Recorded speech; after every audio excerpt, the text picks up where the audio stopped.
I am Bulldog. And I'm Gozirra, and we are Pulled Aggro. This week we are continuing our free-to-play series. That's right, this week is Gotham City Imposters, a request from one of our viewers, Excel Fortis. Thanks for the request.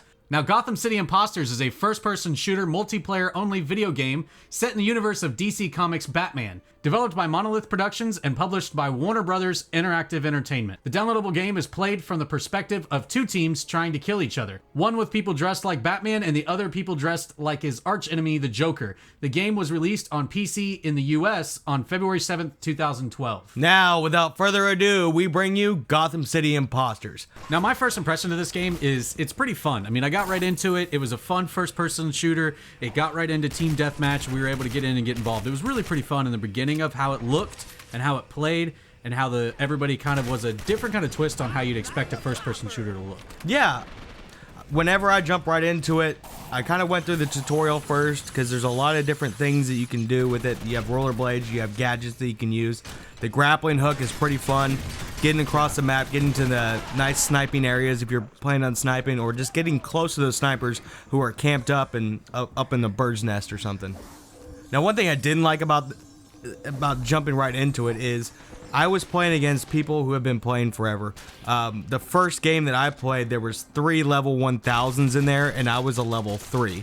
So there's no matchmaking involved with it. It's such a small game that everybody who's on at one time is going to get thrown into the match, pretty much. Yeah, exactly. And that was one of the first impressions I had of the game, too, was looking at it coming out in 2012 and nobody really being a big talk on this game. It's not like your, normal, typical FPS that you'll see that's popular right now.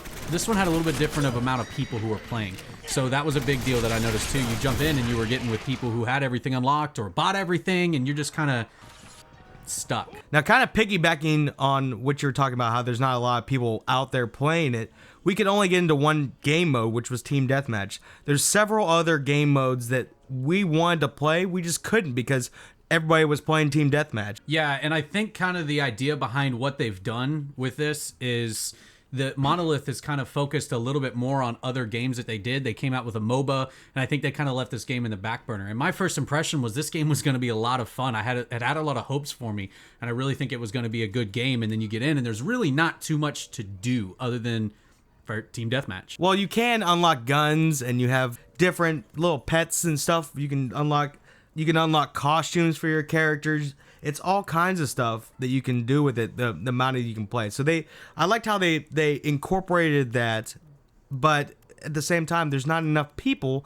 in order to really feel the full effect of this game. Yeah, looking at kind of jumping on ahead now a little bit, getting a little bit deeper more into the gameplay of this game, kind of how it played and how it shot, like you were talking about with the grappling hook, and how we were able to kind of use the different weapons that you can unlock and add mods and do that kind of stuff. I think it added a whole extra expansion to this game. If you look back, kind of like how we did with Loadout, back when we did that review, it had that same kind of idea with your guns, and this kind of had a smaller scale version of that, but it had that, and it had the ability to kind of upgrade your person and upgrade your guns and use different guns. It almost gave you the ability of playing different classes, which I thought was really fun. Yeah, it gave you a really unique playstyle to the game. It's really fun. It's fun to play around with the different looks of your characters. And there's also, if you get a bigger character, you can take more. If you get a smaller character, they're faster, stuff like that. And that kind of works into accuracy and how you fire and stuff like that. And the way we looked at it was it's one of those things where you actually have to aim down the sight in order to, kill your target. Otherwise, you're going to be firing all over the place. It's not very accurate whatsoever for hip firing. Yeah, and I don't know if it was necessarily the guns that we had, or maybe there's some other guns that were better accuracy on hip fire, or maybe there were some mods or something we missed.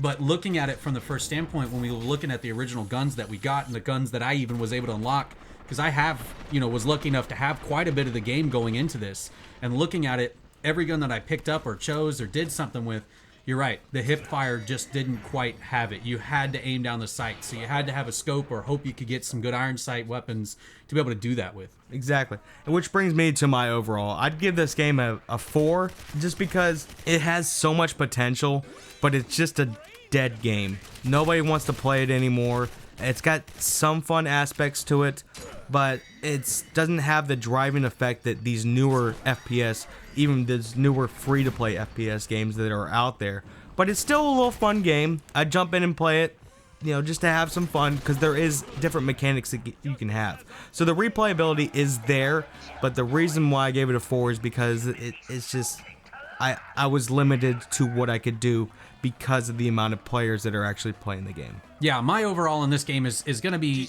I'm going to give it a 6. And that seems a little bit high even for me, but I'm going to try and look at this game for what it is and kind of hope at what it could have been, not necessarily try and say, okay, well, Monolith kind of forgot about this game and said, okay, we're going to just kind of put this on the back burner. We don't really care about it. I'm going to take it for what it is now. And when I jumped in, I did have a lot of fun. The replayability was there. The graphics are there. The game's got a good look to it. And I really think that it's something that could be playable again.